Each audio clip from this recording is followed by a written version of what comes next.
Hello everyone and welcome back. Today we are going to be picking my June TBR.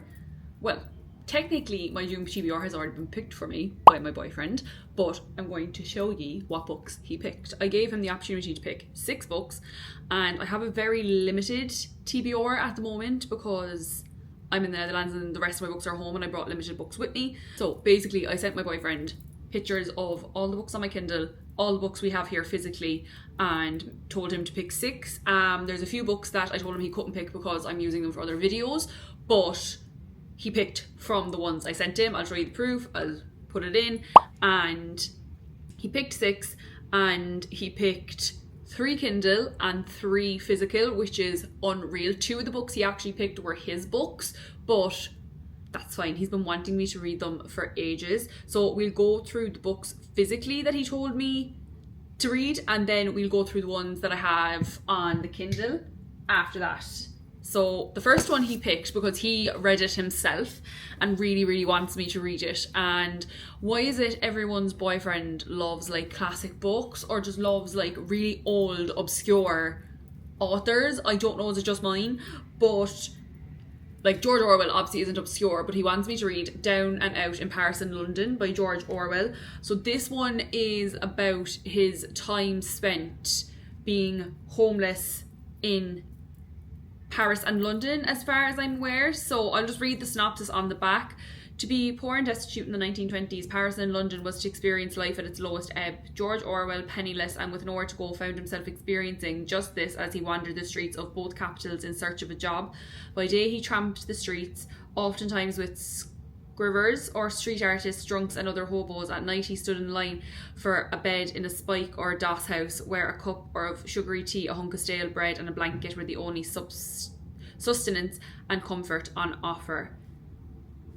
Like, I'm not gonna lie, it does sound really interesting and it's really short. It's like just over 200 pages. Like, it's about his real life experience, so I am interested to read about it. And Sean said he tells it through the way of like the people he meets, he tells it through the stories of people he meets along the way. So I'm very intrigued about it, to be honest, and it's a very nice short book. So yeah, the first one on the TBR was picked by Sean, Down and Out in Paris and London. The next one picked by him, and I actually bought this myself for me, and partly because I thought it would be one that he'd like and that I could read it and then he could read it, or vice versa. It is Dungeon Crawler Carl by Matt Dinniman. I don't know a single thing about this. I just saw Olivia Reads a Latte rave about this for so long, and I'm starting to see other people reading it now and it's becoming more popular, and I'm sure it's becoming a movie or something. But again, for this, we'll read the synopsis. It says, the apocalypse will be televised. Welcome to the first book in the wildly popular and addictive new order. Oh yeah, sorry. You know what's worse than breaking up with your girlfriend? Being stuck with her prize-winning show cat, and you know what's wrong. You know what's worse than that? An alien invasion, the destruction of all man-made structures on Earth, and the systematic exploitation of all the survivors for a sadistic intergalactic game show. That's what. Join Coast Guard vet Carl and his ex-girlfriend's cat, Princess Donut, as they try to survive the end of the world or just get to the next level in a new video game like trap-filled fantasy dungeon. A dungeon that's actually the set of a reality TV show with countless viewers across the galaxy. Exploding goblins, magical potions, deadly drug-dealing llamas. This ain't your ordinary game show. Welcome, crawler. Welcome to the dungeon. Survival is optimal. Keeping the viewers entertained is not. Whoa. There seems to be a lot going on. That, you know what actually reminds me of the episode of Rick and Morty, where it's like all the different galaxies enter the competition that is like the Eurovision, and to be the ruler of all. It gives me that kind of vibes, but it's very interesting premise, and I love the name Princess Donut. Not going to lie, Princess Donut is great. And I'm very interested in getting into like the sci-fi, fantasy, that type of genre this year, and a bit more like that. So I'm hoping that this might be a nice introduction to that type of genre. So that is the second one picked by Sean on the TBR. So now, the third one I have physically, and I'm so happy he picked this because I've really wanted to read this for a while. I'm sorry if the lighting keeps changing as well. I'm right in front of a window because it's the only place I can film, and there is clouds outside, so the sun is coming in and out. So sorry if the lighting is bothering you, but I'm so happy he picked this because it'll help me finish a series, and it is the fourth book in the When in Rome series. I think that's what it's called overall. And this is about the final sister, Madison. So Madison, we've seen kind of little bits throughout the whole series. She's kind of been away in New York doing her like cooking and being like a culinary goddess, I want to say. But we see in Beg, Borrow or Steal that she kind of is like struggling in New York and is considering giving up. But her sister that we follow in Beg, Borrow or Steal convinces her to go back and give it another try. So Madison is determined to make it work, but she decides to go back to Kentucky, because she just needs a fresh start and she needs to just go back to what she knows. And then she goes back and an unexpected opportunity comes to her through James Huxley, who is a friend of her brother Noah, and he has his own farm, and basically they work together to create like a farm to table type restaurant on his farm.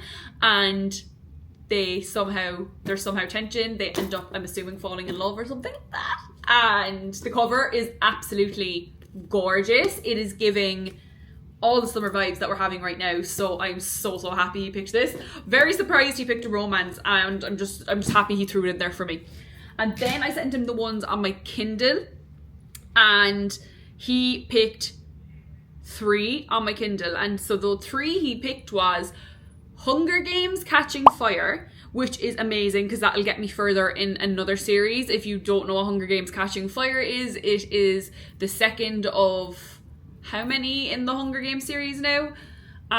It's the second of the original trilogy that came out, and I have only watched the movies. I've never read them, and I read The Hunger Games. I feel like it was a while ago now that I read it, and I think it was probably one of the last times we were in Amsterdam, maybe. But I really want to get to Catching Fire because we have Finnick in this book, and I absolutely love Finnick. So basically they have completed their own games in the first book, and then we get to the second book and it's a quarter quell. So it's all the past winners from other districts coming in to battle it out again. So Peeta and Katniss, why couldn't I remember her name? Peeta and Katniss are back in the games again, and we meet Finnick. And Sam Claflin, I love him so much, and I think he did a great role as Finnick. But now I'm excited to see if he reads the way he is portrayed, because like I just think he plays a great Finnick because I love Sam Claflin. So I can't wait to see, is it comparable?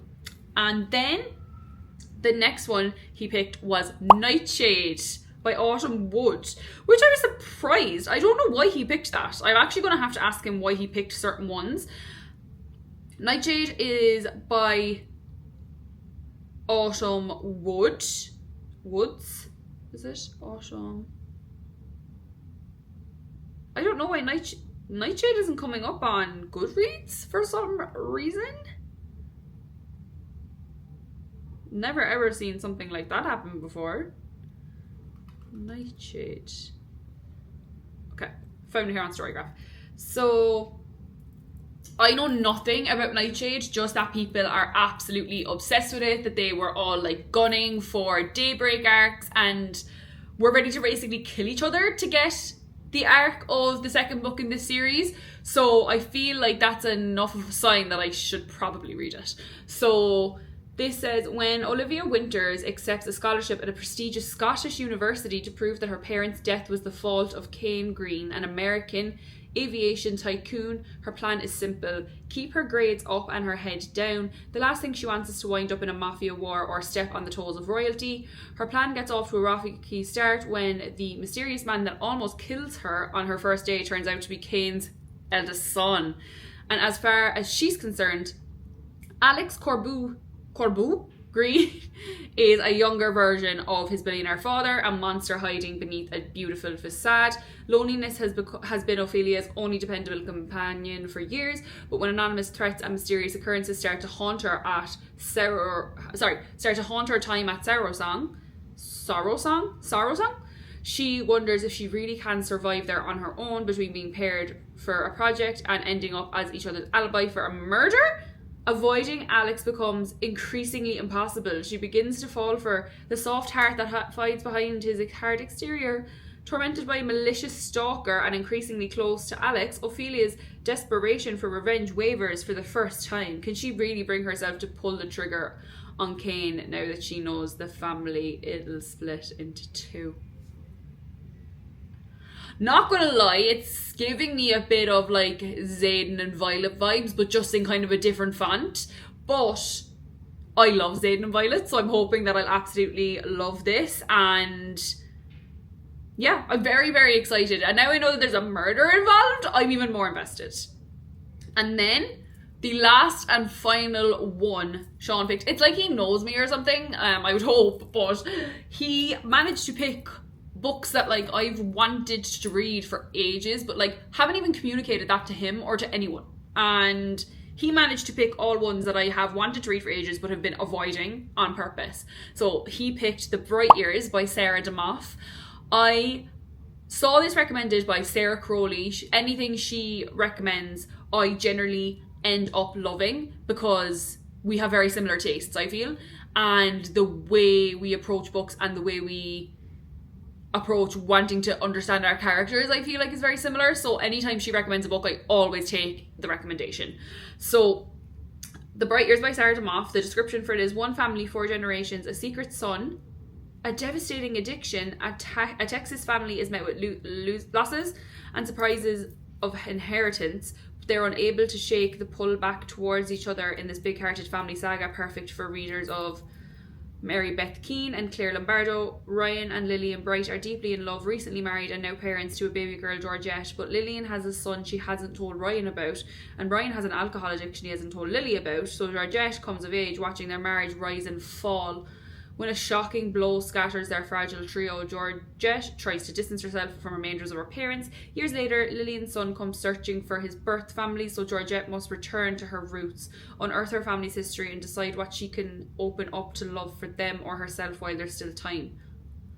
And it's told from 3 points of view, which is amazing, especially when you're tackling something like this. I think having points of view is very important because there seems to be 3 very important characters here: Ryan, Lillian, and Georgette. From Ryan and Lillian and Georgette's perspective, I'm assuming they're the 3 point of views that we're going to be in, and I think that's going to be very important because you need to be able to see all sides of something that's happening, and then having all points of views, it'll just make it an all-rounder experience. And I love these type of books, the ones that like have that deeper character analysis and you're actually like dealing with real issues that affect so many people. So that is so exciting to be on the TBR. I'm very, very excited to get to that. And also The Burning Side, her new book came out, was it last month? So I want to get to that as well, but obviously I want to read The Bright Years first because that was her first book. So that is the TBR that my boyfriend picked for me for June. I think he did a very, very good job. I'm pleasantly surprised, and we have a nice mix of books to get me through the month, and there's not too many big ones, thank God. Let me know if you've read any of these books and what you thought of them and what's on your June TBR, and I'll see you guys in the next one.